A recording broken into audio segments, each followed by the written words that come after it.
जय राधा माधव कुंज बिहारी।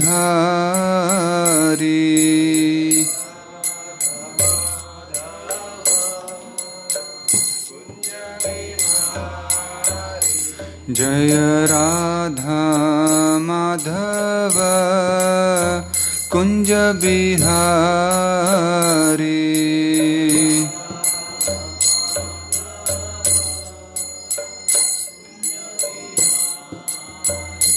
जय गोपी जना वल्लभ गिरिवरधारी।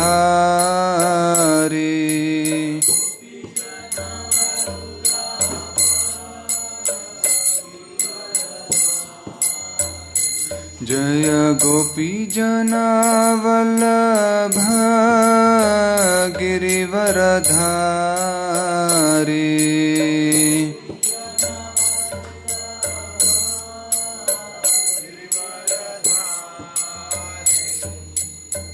यशोदानंदन ब्रज जन रंजन।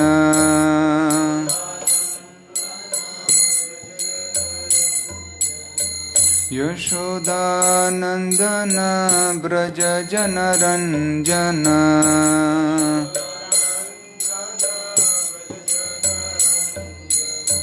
यमुना तीरवनचारी।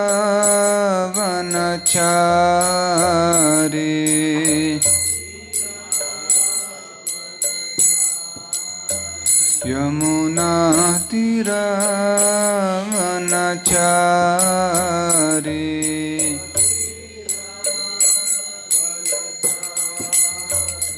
जय राधा माधव कुंज बिहारी।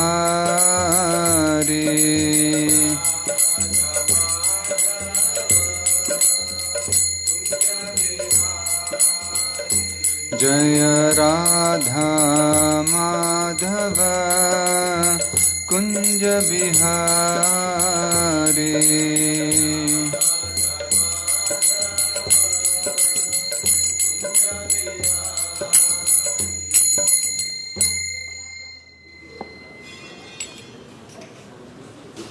ओम नमो भगवते वासुदेवाय।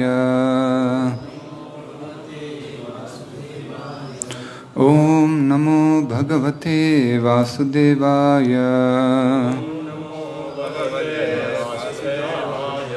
ओम नमो भगवते वासुदेवाय। नारायणं नमस्कृत्य नरं चैव नरोत्तमं देवीं सरस्वतीं व्यासं ततो जयम् उदीरयेत्। नष्टप्रायेषु भद्रेषु नित्यं भागवत सेवया भगवत्युत्तमः श्लोके भक्तिर्भवति नैष्टिकी। कृष्णाय वासुदेवाय देवकी नंदनाय च नंदगोपकुमाराय गोविंदाय नमो नमः। श्रीमद् भागवतम के चतुर्थ स्कंद का 9वां अध्याय, जिसका शीर्षक है ध्रुव महाराज का घर लौटना। श्लोक क्रमांक 29। मैत्रेयः उवाच मातुः सपत्न्याः वाग्बाणैः हृदि विद्धः तु तान् स्मरन् न ऐच्छत् मुक्तिपतेः मुक्तिं तस्मात् तापम् उपेयिवान्। मैत्रेय उवाच मातुः सपत्न्या वाग्बाणैः मातुः सपत्न्या वाग्बाणैः हृदि विद्धस्तु तान् स्मरन् हृदि विद्धस्तु तान् स्मरन् नैच्छन् मुक्तिपतेर्मुक्तिम् नैच्छन् मुक्तिपतेर्मुक्तिम् तस्मात् तापम् उपेयिवान् तस्मात् तापम् उपेयिवान् मातुः सपत्न्या वाग्बाणैः हृदि विद्धस्तु तान् स्मरन् नैच्छन् मुक्तिपतेः मुक्तिम् तस्मात् तापम् उपेयिवान् मातुः सपत्न्या वाग्बाणैः हृदि विद्धस्तु तान् स्मरन् नैच्छन् मुक्तिपतेर्मुक्तिम् तस्मात् तापम् उपेयिवान्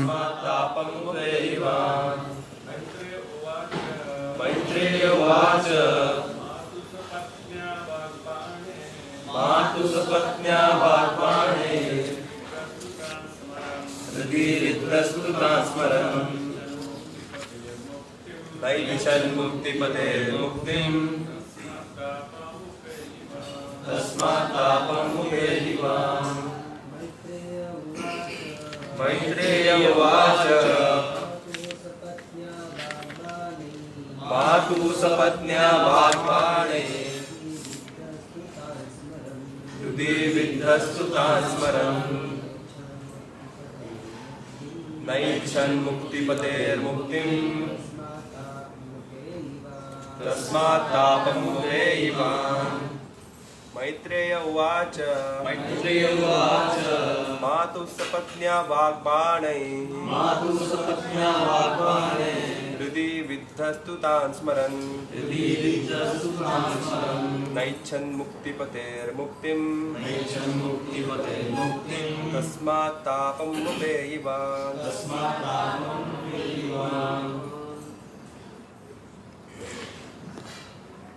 मैत्रेय उवाच।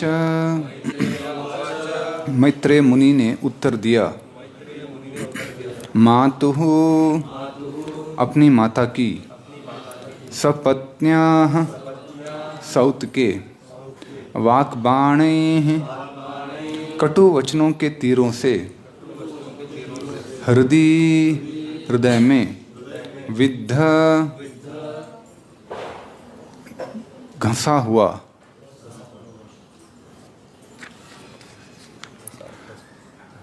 तू तब, तान उन सबको, स्मरण करते हुए, न नहीं, ऐच्छत इच्छा की, मुक्तिपते है भगवान से, जिनके चरण कमल मुक्ति प्रदाता हैं, मुक्तिम मोक्ष, तस्मात् अतः, तापम शोक, उपेयिवान प्राप्त हुआ। अनुवाद और तात्पर्य श्रील प्रभुपाद के द्वारा अनुवाद। मैत्रेय ने उत्तर दिया, ध्रुव महाराज का हृदय जो अपनी विमाता के कटु वचनों के बाणों से विद्ध हो चुका था, अत्यधिक संतप्त था। अतः जब उन्होंने अपने जीवन का लक्ष्य निर्धारित किया तो वे उसके दुर्व्यवहार को नहीं भूल पाए। उन्होंने इस भौतिक जगत से वास्तविक मोक्ष की मांग नहीं की, वरन अपने भक्ति के अंत में जब श्री भगवान उनके समक्ष प्रकट हुए तो वे अपने उन भौतिक याचनाओं मांगों के लिए लज्जित थे जो उनके मन में थीं। तात्पर्य, इस महत्वपूर्ण श्लोक की व्याख्या अनेक धुरंधर टीकाकारों ने की है। मनवांछित जीवन उद्देश्य प्राप्त करके भी ध्रुव महाराज क्यों प्रसन्न न थे? शुद्ध भक्त सभी प्रकार की भौतिक इच्छाओं से दूर रहता है। भौतिक जगत में मनुष्य की इच्छाएं प्रायः आसुरी होती हैं। कोई किसी को अपना शत्रु समझता है, कोई शत्रु से बदला लेना चाहता है, कोई सर्वोच्च नेता बन जाना चाहता है, तो कोई इस जगत की सर्वश्रेष्ठ व्यक्ति बनना चाहता है। इस प्रकार वह अन्य सबों से स्पर्धा करता है। भगवद गीता के 16वें अध्याय में इसे आसुरिक कहा गया है। शुद्ध भक्त भगवान से कुछ भी नहीं मांगता। उसे एकमात्र यही चिंता रहती है कि वह निष्ठापूर्वक भगवान की सेवा करें। मनुष्य में क्या होगा, क्षमा कीजिए, भविष्य में क्या होगा, इसकी उसे चिंता नहीं रहती।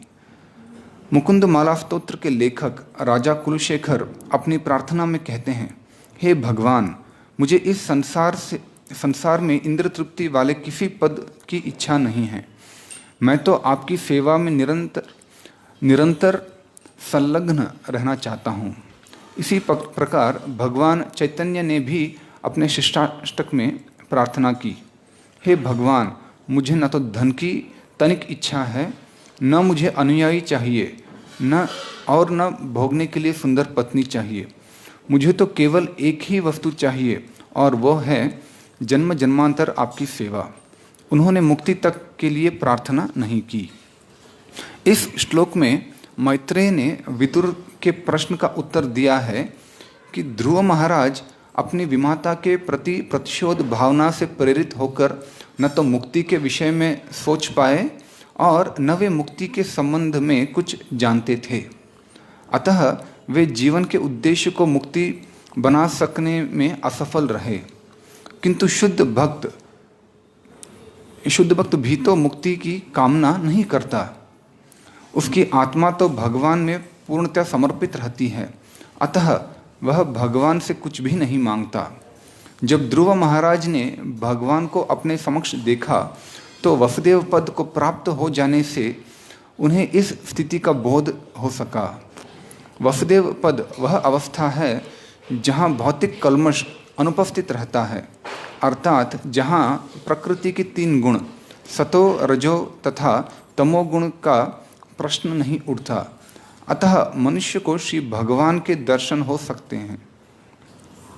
चूंकि वसुदेव पद पर ईश्वर का साक्षात्कार किया जा सकता है, अतः उन्हें वासुदेव कहा जाता है। ध्रुव महाराज तो ऐसा प्रतिष्ठित पद चाहते थे जो उनके पर बाबा ब्रह्मा भी न प्राप्त कर पाए हों।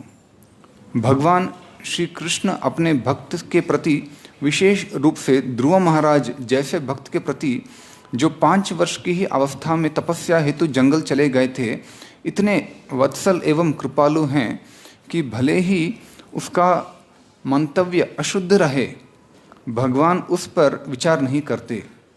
उन्हें तो सेवा से प्रयोजन रहता है, किंतु यदि भक्त के मन में कोई विशेष मंतव्य रहता है तो भगवान उसे जान लेते हैं और भक्त की इच्छाओं को अपूर्ण नहीं रखते। भगवान की भक्त के प्रति ये विशेष अनुकंपाएं हैं।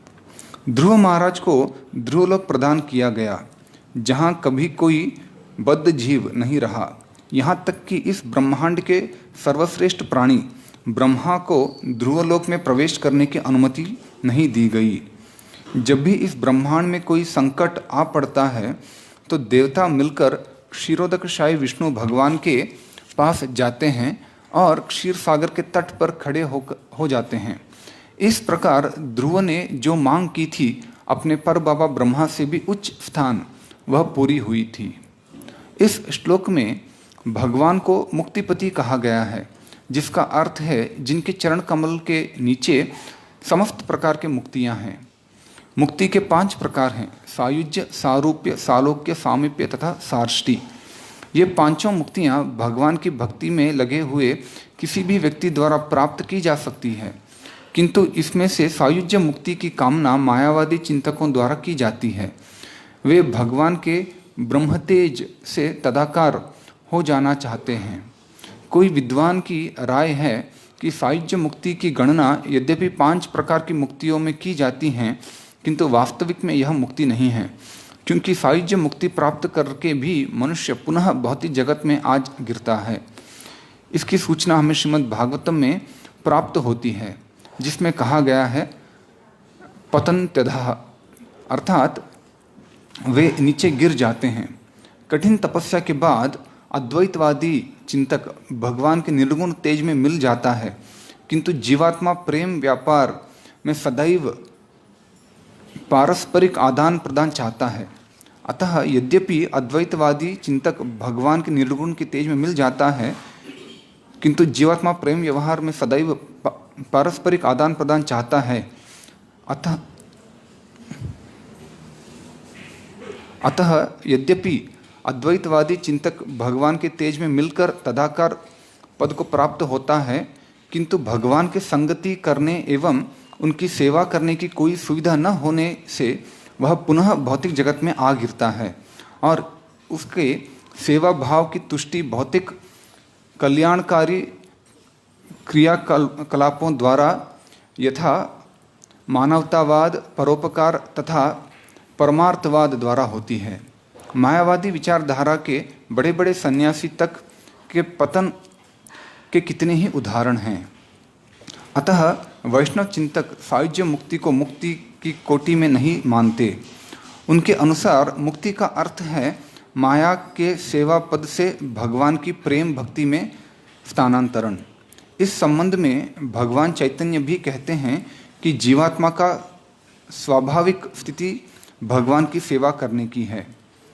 यही वास्तविक मुक्ति है।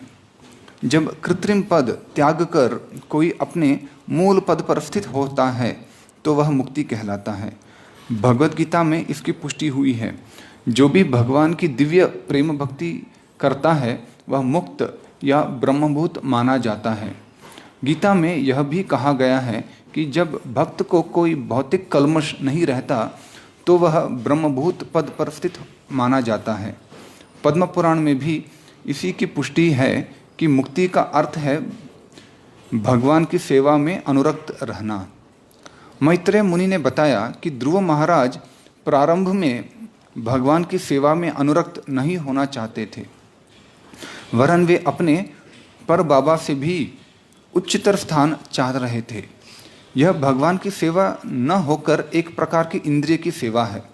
यदि किसी को ब्रह्मा का पद मिल भी जाए तो भी वह बद्ध जीव ही है। श्रील प्रबोधानंद सरस्वती का कहना है कि यदि कोई वास्तविक शुद्ध भक्ति को प्राप्त कर लेता है तो वह ब्रह्मा तथा इंद्र जैसे बड़े बड़े देवों को भी तुच्छ कीट जैसा मानता है। इसका कारण यह है कि तुच्छ से तुच्छ कीड़े में भी इंद्रिय तृप्ति की आकांक्षा रहती है और ब्रह्मा जैसे महापुरुष भी तो इस प्रकृति को अपने वश में रखना चाहते हैं। इंद्र तृप्ति का अर्थ है भौतिक प्रकृति पर प्रभुत्व। बद्ध जीव को सारी स्पर्धा इसी भौतिक प्रकृति पर प्रभुत्व प्राप्त करने पर आधारित है। आधुनिक वैज्ञानिकों को गुमान है कि वे नई विधियों की खोज करके भौतिक प्रकृति के नियमों पर प्रभुत्व प्राप्त कर सकते हैं। वे इस मानवीय सभ्यता की प्रगति सोचते हैं। वे जितना ही अधिक प्रकृति के नियमों पर प्रभुत्व स्थापित करते जाते हैं, वे अपने को उतना ही उन्नत मानते हैं। प्रारंभ में ध्रुव महाराज की भी मनोवृत्ति ऐसी ही थी। वे इस भौतिक जगत में ब्रह्मा से भी बड़ा पद प्राप्त करके प्रभुत्व जताना चाहते थे। अतः जैसे कि अन्यत्र वर्णन हुआ है, भगवान के प्रकट होने पर जब ध्रुव महाराज अपने संकल्प तथा अंतिम रूप से प्राप्त पुरस्कार की तुलना करने बैठे तो उन्हें अनुभव हुआ कि उन्होंने तो कांच के कुछ टुकड़ों की मांग की थी, किंतु बदले में उन्हें अनेक हीरे प्राप्त हुए थे। जैसे ही उन्होंने श्री भगवान को अपने समक्ष देखा, उन्हें तुरंत बोध हो गया कि भगवान से उन्होंने कितनी अच्छी मांग की थी, कितनी ओछी मांग की थी। जब ध्रुव महाराज भगवान को साक्षात पाकर वसुदेव पद पर स्थित हो गए तो उनका सारा भौतिक कल्मश जाता रहा। इस प्रकार वे लज्जाग्रस्त हुए और उनकी मांग क्या थी और उन्हें क्या मिला।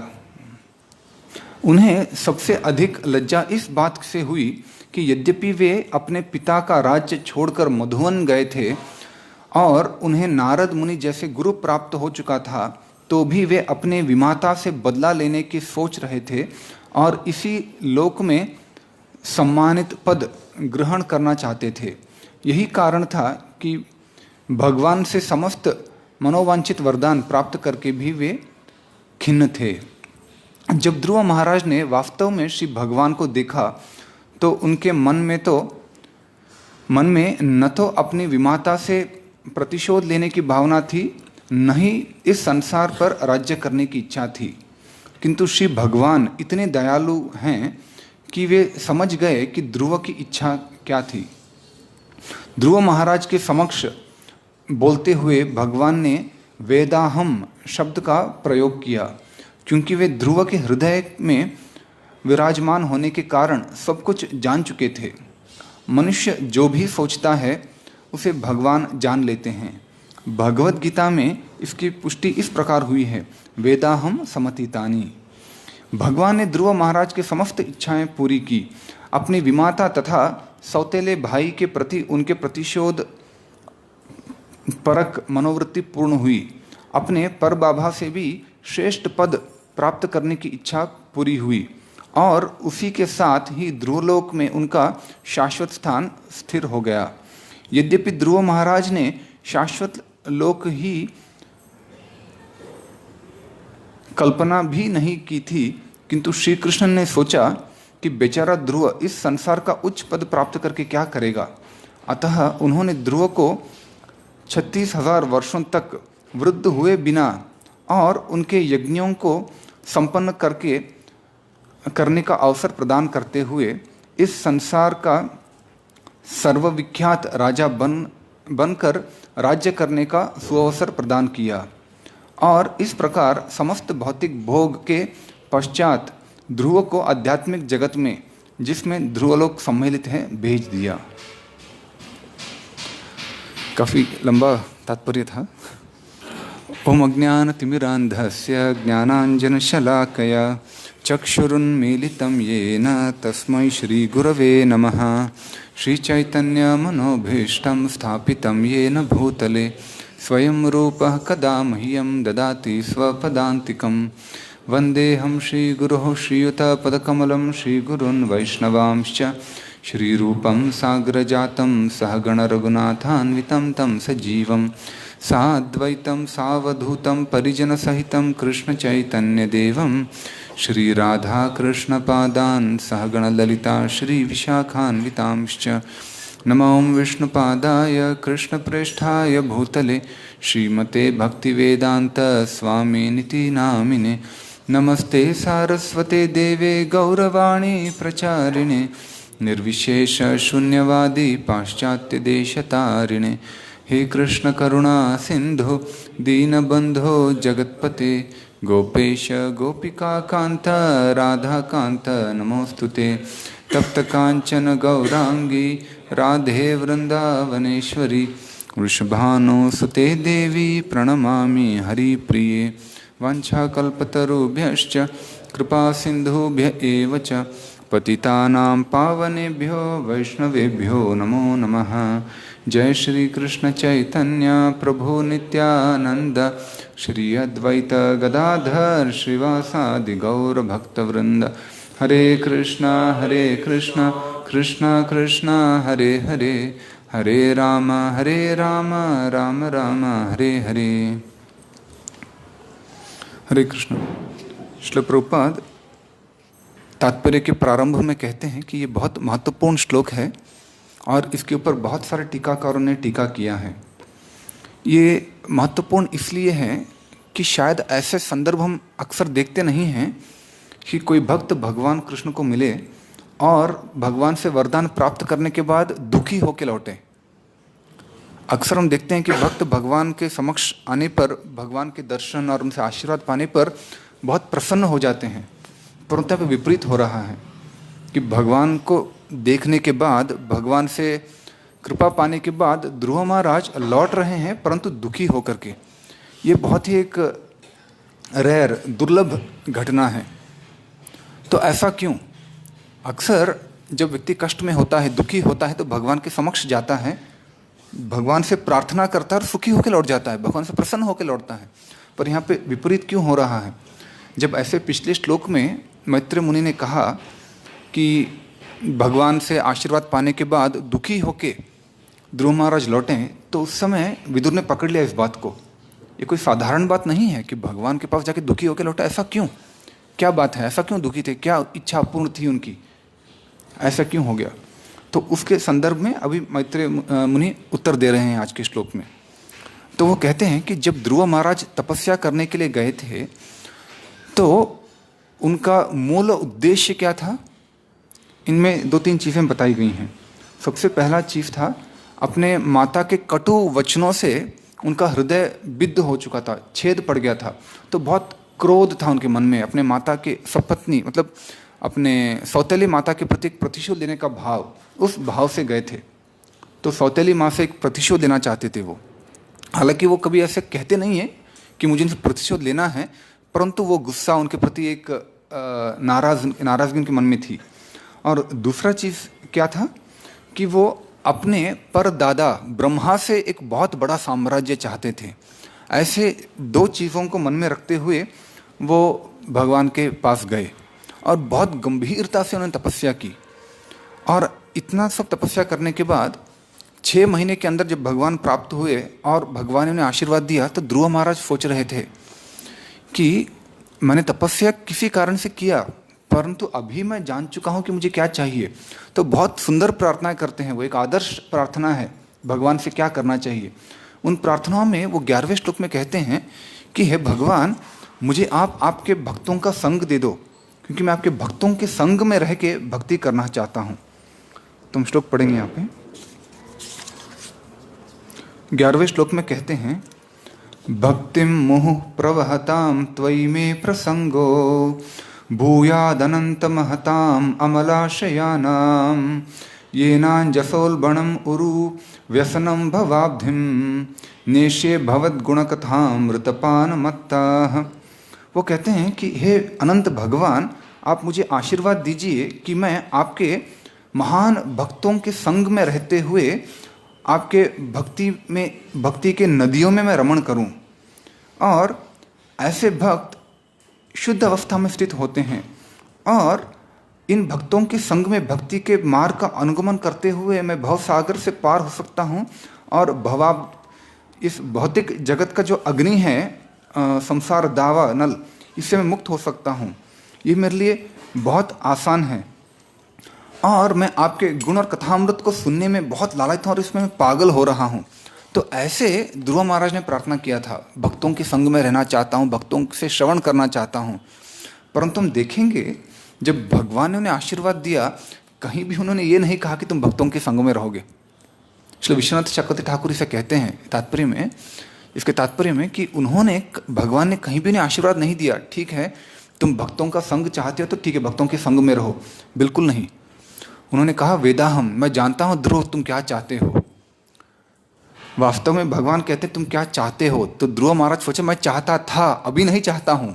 परंतु भगवान कहते वेदाहम, मैं जानता हूँ तुम क्या चाहते हो। क्या चाहते थे तुम? कि तुम्हारी सपत्नी, तुम्हारी जो सौतेली माता है उनके प्रति प्रतिशोध तो वो पूर्ण हो जाएगा। और भगवान उनके वचनों में कहते हैं पिछले श्लोकों में कि कैसे उत्तम जो उनका भाई था वो एक बार जंगल में जाएगा शिकार के लिए, वहाँ मारा जाएगा। फिर उसकी माँ जो ध्रुव महाराज की सपत्नी है वो भी जाएगी उसके खोज में, पागल हो जाएगी और जंगल की अग्नि में जलकर मर जाएगी। तो भगवान ने जब कहा तो उन्हें बहुत बुरा लगा ध्रुव महाराज को, मैं ये सब नहीं चाहता था। भगवान ने ऐसा क्यों आशीर्वाद दिया? जो मैं चाहता था भगवान ने दिया नहीं। क्या चाहते थे वो चाहते थे कि मैं भगवान की भक्ति भक्तों के संग में करूं। इससे हम जान सकते हैं कि भक्ति कितनी दुर्लभ है। भक्ति का एक लक्षण है सुदुर्लभा, बहुत ही कठिन है शुद्ध भक्ति को पाना।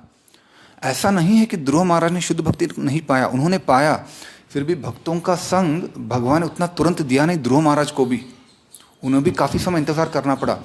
न केवल उन्हें ऐसा आशीर्वाद दिया, उन्होंने आगे आशीर्वाद यह भी दिया ध्रुव महाराज को कि तुम्हारे इंद्रिय बहुत सुदृढ़ रहेंगे और तुम 36,000 साल तक इस पृथ्वी पर राज्य करोगे, बहुत भोग करोगे, भोग करने के बाद बहुत यज्ञ भी करोगे, ये सब करने के बाद अंत में तुम ध्रुवलोक को प्राप्त करोगे। तो ध्रुव महाराज सोचे थे कि ये आशीर्वाद है कि ये श्राप है मुझे। मैं चाहता था भगवान के भक्तों का संग तुरंत प्राप्त करूं, परंतु कुछ और ही हो गया यहाँ पे। श्रील प्रभुपाद समझाते हैं कि भौतिक भोग करने का जो इच्छा है ये आसुरिक इच्छा है। हो सकता है छोटी सी इच्छा हो या बड़ा इच्छा हो, परंतु भौतिक प्रकृति का शोषण करना या भौतिक चीज़ों का भोग करने का इच्छा जो हृदय में होता है ये आसुरिक प्रवृत्ति है। श्रील प्रभुपाद कहा करते थे हीरा चोर कि हीरा चोर चोर चोर होता है, वो हीरा को चोरी करे या छोटा सा चीज चोरी करे, वो चोर चोरी है। इस तरह भौतिक इच्छा बहुत बड़ी है, छोटी है, लेकिन भौतिक है, ये आसुरिक है। इस संदर्भ में एक घटना याद आ रही है श्रील प्रभुपाद का। जब श्रील प्रभुपाद एक बार समुद्र के तट पे चल रहे थे तो किसी व्यक्ति से वार्तालाप कर रहे थे सुबह के सैर के समय। तो किसी ने उस व्यक्ति के बारे में परिचय दिया कि बहुत धनी व्यक्ति है, बहुत बड़ा इंडस्ट्रियलिस्ट है, बहुत बड़ा फैक्ट्री में चलाता है इसका। तो प्रभुपाद ने पूछा क्या फैक्ट्री चलाते हो? तो उसने बोला मैं कांच बनाने का फैक्ट्री चलाता हूँ। तो प्रभुपाद ने कहा तुम चोर हो। तो एकदम हड़बड़ा गया, मैं चोर नहीं हूँ, मैंने क्या चोरी किया? प्रभुपाद कहते हैं कि देखो जो कांच बनाने के लिए सामग्री मिलती है प्रकृति से मिलते हैं, और भगवान के प्रकृति से तुम उठा के इस्तेमाल करते हो, इसलिए तुम चोर हो। तो वो कहने लगा प्रभुपाद लेकिन मैं डोनेशन भी देता हूँ आपके लिए। तो पर ठीक है तुम छोटे चोर हो लेकिन चोर हो। तो भौतिक चीज़ हम भगवान को अर्पण किए बिना या उनके अनुमति के बिना इस्तेमाल करते हैं तो चोर कहलाते हैं। ये एक आसुरिक प्रवृत्ति है, श्री प्रभुपाद कहते हैं। तो ये प्रवृत्ति, भोग करने की प्रवृत्ति इतना तीव्र है जीव के अंदर कि जब भगवान के समक्ष जाता है तो उसे त्यागता नहीं है। जब मुक्ति मांगता है तो भी वो एक उन्नत श्रेणी का, अभी उन्नत या निचले श्रेणी ये देखने के दृष्टिकोण में है, शुद्ध भक्त उसे निचली श्रेणी का कहता है, लेकिन भौतिक दृष्टिकोण से उन्नत श्रेणी का इंद्र तृप्ति ही है वो। तो मुक्ति तक की कामना भी एक भौतिक कामना है और ये आसुरिक कामना है। क्यों? क्योंकि जब एक जीव भौतिक जगत में भोग करने का बहुत प्रयास करता है और इसमें असफल हो जाता है तो उसके अंदर वैराग्य आता है। अंगूर खट्टे हैं, जो वो कहता है ना फॉक्स ग्रेप्स और सोर, अंगूर खट्टे हैं, बहुत प्रयास करते हैं अंगूर पाने के लिए, अंगूर मिलता नहीं तो कहता है अंगूर खट्टे हैं। इसी तरह इंद्र तृप्ति करने का बहुत प्रयास करने के बाद जब जीव समझ लेता है कि इंद्र तृप्ति बेकार की चीज़ है, इसमें आनंद नहीं मिलेगा, जब ये निष्कर्ष पे पहुंचता है तो वो सोचता है मुझे मुक्ति चाहिए। भोग और त्याग दोनों इंद्र तृप्ति के दो पहलू हैं। तो व्यक्ति जब इंद्र तृप्ति से त्रस्त होकर मुक्ति मांगता है तो फिर वो भगवान से इंद्र तृप्ति ही मांग रहा है ढके हुए रूप में। वो भगवान बनना चाहता है, अभी और विस्तृत इंद्र तृप्ति चाहता है वास्तव में। तो ये आसुरी प्रवृत्ति है। एक सन्यासी हमारे संस्था के बताते हैं कि जब हम सुनते हैं कि रावण ने सीता माता का अपहरण किया, ये बहुत गिलौनी चीज़, एकदम निचला स्तर का चीज़ है। ऐसे कैसे कोई भगवान की पत्नी को अपहरण करने का विचार कर सकता है? तो हमें लगता है कि रावण बहुत ही एक खतरनाक राक्षस है, ऐसा इतना बुरा विचार कैसे मन में आ गया? तो बता रहे थे जब हम भी भोग करते हैं तो वास्तव में भगवान की प्रकृति का भोग करते हैं, वो भी रावण के समान ही एक विचार है, परंतु रावण जितना भयानक दिखता नहीं है बस। क्योंकि भौतिक प्रकृति भी भगवान की शक्ति है, भगवान की माया भी भगवान की शक्ति है। जैसे भगवान की आध्यात्मिक शक्ति का स्वरूप है सीता माता, भौतिक प्रकृति भी उनका भौतिक शक्ति है, उनकी पत्नी ही है। जब हम भौतिक चीज़ों का इंद्र तृप्ति करते हैं तो वो भी रावण के समान ही है, पर तो छोटा रावण वो कहते हैं। तो इसी तरह प्रभुपाद यहाँ पे कहते हैं कोई भी प्रकार के इंद्र तृप्ति का विचार ये एक आसुरिक चीज़ है। तो जब ध्रुव महाराज को ये ज्ञात हुआ कि मैं छोटा मोटा नहीं, मैं ब्रह्मा से भी बड़ा पद चाहता हूँ, तो कितना बड़ा आसुरिक विचार मेरे मन में था, तो ये लज्जा उनके मन में आती है। ये एक शुद्ध भक्त का लक्षण है। एक शुद्ध भक्त का लक्षण क्या है? जब वो समझ लेता है कि जो कार्य उसने किया पहले वो गलत है, वो उसमें रमण नहीं करता, उसके बारे में वो बहुत क्या बोलते हैं, अपने आप को ये नहीं करता कि देखो मैं इतना बड़ा त्यागी हूँ, इतना बड़ा चीज़ को छोड़ के आ गया, पर उसे बहुत घृणा होती है मन में कि मैंने कैसे गंदे बुरे विचार मन में रखा था।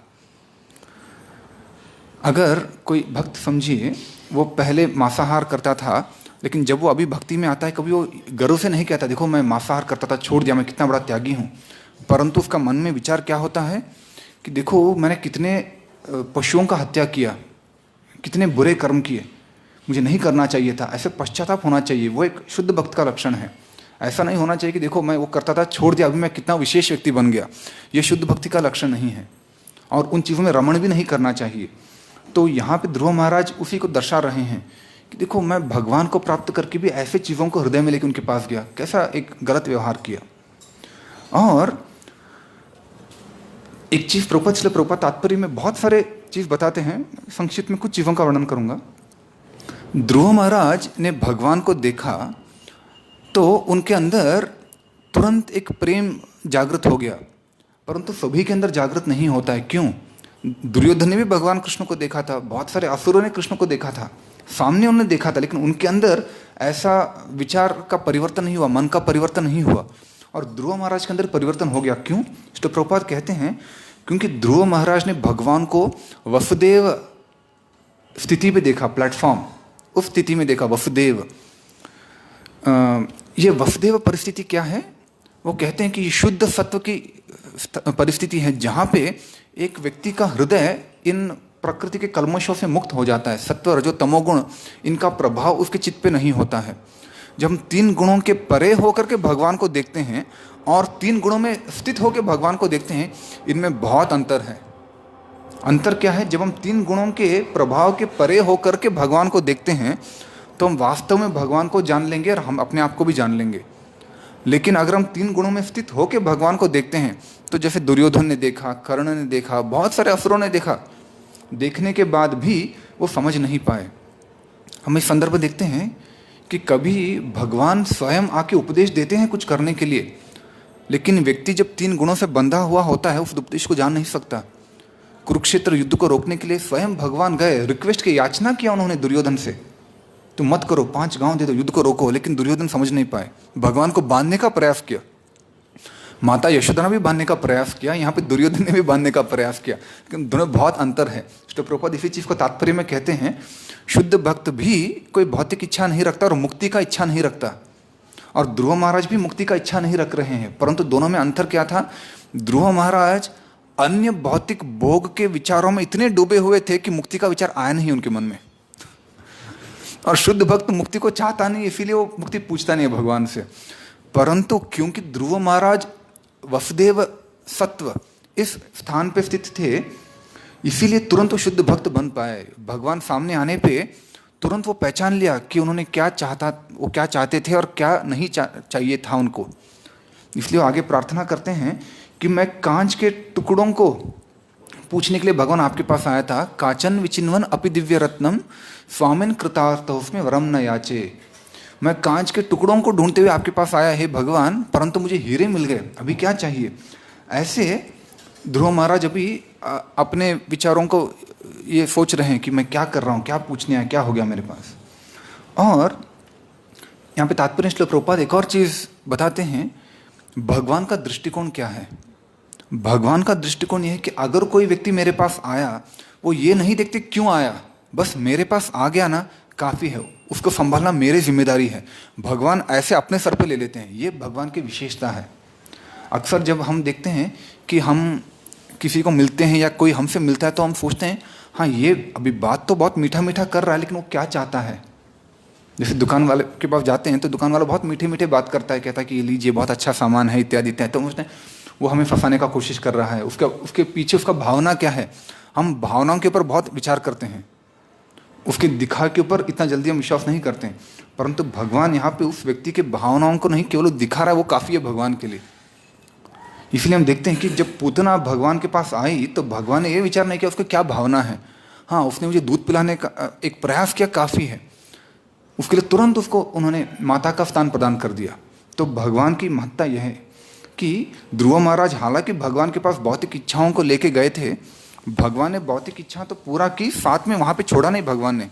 उन्होंने ध्रुव महाराज को एक शुद्ध भक्ति का स्थान दे दिया। चैतन्य चरितामृत में कृष्णदास कविराज गोस्वामी चर्चा करते हुए कहते हैं कि भगवान कृष्ण के विचार कैसे होते हैं। तो वो कहते हैं कि अगर कोई भक्त भगवान कृष्ण के पास भौतिक इच्छा को लेके जाता है तो भगवान कहते हैं ये मूर्ख अमृत को छोड़ के विष मांग रहा है मेरे पास, तो इसीलिए वो मूर्ख है, मैं मूर्ख नहीं हूं, तो मैं उसे विष क्यों दूं, मैं उसे विष नहीं दूंगा, उसके जो इच्छा है उसके भुला दूंगा और अमृत पिला के उसे हमेशा अपने पास रखूंगा। ऐसे भगवान कृष्ण विचार करते हैं, कृष्णदास कविराज गोस्वामी करते हैं। तो ये अंतर है भगवान कृष्ण के पास जाके हम प्रार्थना करने में और अन्य देवताओं के पास जाके प्रार्थना करने में। अगर हम अन्य देवताओं के पास जाके प्रार्थना करते हैं तो वो विचार नहीं करते कि इस व्यक्ति का भलाई किसमें है, वो यही सोचेंगे ठीक है तुम तपस्या किए, मुझे प्रसन्न किए, तो तुम्हें क्या चाहिए दे दो। कभी ये नहीं सोचते कि इसको आगे क्या होगा। परंतु भगवान ऐसा नहीं है, भगवान सोचते हैं कि उस व्यक्ति के लिए क्या भला है और उसे वो चीज़ प्रदान करते हैं। और कई बार कुछ ऐसे चीज़ें हैं जो उस व्यक्ति के लिए भी अच्छे नहीं हैं, फिर भी भगवान देते हैं। लेकिन कब देते हैं? पहले उसे शुद्ध बनाने के बाद। जैसे ध्रुव महाराज के साथ हो रहा है, भगवान ने उन्हें उस स्तर तक पहुंचा दिया है भक्ति के कारण कि अभी वो समझ पाएंगे कि उनके लिए अच्छा क्या बुरा क्या। फिर बोलते हैं ठीक है तुम भौतिक इच्छा चाहते थे ना, ले लो, अभी साम्राज्य ले लो, बदला चाहते थे ले लो। तब ध्रुव महाराज समझ रहे अरे अरे क्या कर दिया मैंने, कितना गड़बड़ हो गया है, मैं पूछा कुछ और मिला कुछ और, ये नहीं चाहिए था मुझे। श्रील प्रभुपाद भी इस संदर्भ में कहते हैं, अपने बारे में स्वयं कहते हैं कि हालांकि श्रील प्रभुपाद कभी भी भगवान कृष्ण के पास भौतिक इच्छा से गए नहीं, फिर भी अपने चर्चाओं में एक बार कहते हैं मैं इस्कॉन प्रारंभ करना चाहता था, विश्व भर प्रचार करना चाहता था, फैक्ट्री को बढ़ाना चाहता था, बहुत सारा चीज़ करना चाहता था, लेकिन भगवान ने सब कुछ छीन लिया और मैं एकदम निराश होकर भगवान के शरण में आ गया। तो फिर अभी भगवान सब कुछ दे रहे हैं मुझे, इतना सारा यश दिया, इतना मंदिर बनाए, इतने शिष्य दिए, इतना संपत्ति, इतना सारा चीज़ दिया। तो प्रभुपाद खुद कहते हैं यस्याहम अनुग्रह नामे हरिष्येत धनम शनै, इस श्लोक को उद्धृत करते हुए, पहले सब कुछ छीन लिया भगवान ने मेरे से, एकदम निर्धन बना दिया, बहुत कठिनाई में डाल दिए, और मैं जब शुद्ध होकर भगवान के पास शरणागत हो गया तो उस समय भगवान ने सब कुछ दे दिया मुझे वापस।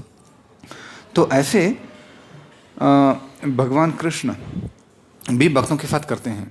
एक और चीज़ यहाँ पे हम देखते हैं कि हमें कितना सतर्क रहना है वैष्णव अपराध करने से। अभी सुरुचि क्या जानती थी कि ध्रुव महाराज आगे जाके शुद्ध भक्त बनेंगे, इसका परिणाम मेरे पर, मेरे पुत्र पे होगा। वो गर्व के कारण, अपने घमंड के कारण उन्होंने ध्रुव एक छोटे लड़के का अपमान कर दिया और बहुत बुरी तरह से अपमान किया। हालांकि उस समय ध्रुव शुद्ध भक्त नहीं थे, परंतु आगे चलकर जब वो शुद्ध भक्त बने तो उसका परिणाम सुरुचि को भोगना पड़ा और उत्तम को भी भोगना पड़ा। तो इसीलिए हमें सावधान रहना चाहिए कि किसी भी व्यक्ति के प्रति हमें अपराध नहीं करना चाहिए, उसे कष्ट नहीं पहुंचाना चाहिए। तो ये सावधानी हमें अभी से परखना होता है। क्यों? हो सकता है कि कल वो शुद्ध भक्त बन जाए और उसका प्रेरणा जैसे ध्रुव हमारे साथ हुआ, इसने मेरा अपमान किया तो चलो मैं भगवान से भक्ति करके मैं इसको प्रतिशोध लूंगा। तो हो सकता है हमें भी ऐसे कठिन परिस्थिति में जाना पड़े। और न केवल इतना, परंतु किसी के प्रति अगर हम अपमान या फिर किसी को कष्ट पहुंचाएंगे तो भगवान इससे प्रसन्न नहीं होंगे। तो जो हम भक्ति का अनुगमन कर रहे हैं, हमें चाहिए कि न केवल शुद्ध भक्तों के प्रति, परंतु कोई भी जीवी को हमें कष्ट देना नहीं चाहिए, चींटी को भी कष्ट नहीं देना चाहिए। तो अन्य मनुष्यों की तो क्या कहें और अन्य भक्तों का क्या कहें, तो हमें बहुत सतर्क रहना है। तो अगर कोई साधारण व्यक्ति किसी एक साधारण व्यक्ति के प्रति अपराध कर बैठता है और दूसरा व्यक्ति शुद्ध भक्त बन जाता है तो इतना भोगना पड़ेगा। तो सोचिए हम अगर किसी शुद्ध भक्ति के प्रति अपराध कर दें या कोई साधक के प्रति भी अपराध करें तो हमें कितना दंड भोगना पड़ेगा। तो हमें बहुत सावधान रहना है। ये सावधानी की बात यहाँ पे हम जान सकते हैं इस प्रार्थना, इन श्लोकों से। श्री प्रभुपाद ने और बहुत सारी चीज़ें इन तात्पर्य में कहा है, तो मैं अभी विस्तार में नहीं जाऊँगा। तो मैं यहीं पे विराम देता हूँ। किसी का कोई प्रश्न, टीका, टिप्पणी कुछ होता हम ले सकते हैं। हाँ अभी इन सब में उत्तम का क्या गलती? उत्तम इसको मारना पड़ा। हाँ, प्रभु जी का प्रश्न है कि इन सब में उत्तम का क्या गलती था, बेचारे को मरना पड़ा। अभी देखिए कई बार क्या होता है ना, भगवान की लीलाओं में न केवल उनकी इच्छा होती है परंतु उस व्यक्ति के कर्म भी जुड़े होते हैं। तो हो सकता है कि उत्तम का कर्म था ऐसे जाना, तो भगवान ने कहा ठीक है सैंक्शन। अगर उत्तम या उनकी माँ शुद्ध भक्त होती तो भगवान उनके ऊपर भी कृपा करते, ठीक है उनको ऐसा होना था, रोक सकते थे भगवान, उसके कर्म में इंटरफेयर कर सकते थे। कि ध्रुव महाराज के रिलेटिव है ना, जैसे प्रहलाद महाराज के पिताजी हिरण्यकशिपु हैं, क्योंकि प्रहलाद महाराज के पिता हैं इसीलिए उनको माफ़ कर दिया भगवान ने और अनेक पीढ़ियों तक उनको माफ़ कर दिया। तो ध्रुव महाराज को भी कर सकते थे, परंतु क्योंकि उन्होंने ध्रुव के प्रति अपराध किया, भगवान ने कहा ठीक है तुम्हारा कर्म जो है भुगतो भी, जाने दो। उत्तम का शायद इस संदर्भ में गलती नहीं हो, परंतु वो उत्तम और उनकी माँ ध्रुव महाराज के प्रति सम्मान नहीं रखने के कारण, खास करके उनकी माँ, तो उनका बेटे को भी वो फल नहीं मिला। Got it? और किसी कोई टीका टिप्पणी कुछ है इस में? ठीक है। अमल पुराण श्रीमद् भागवतम की जय, श्रील प्रभुपाद की जय।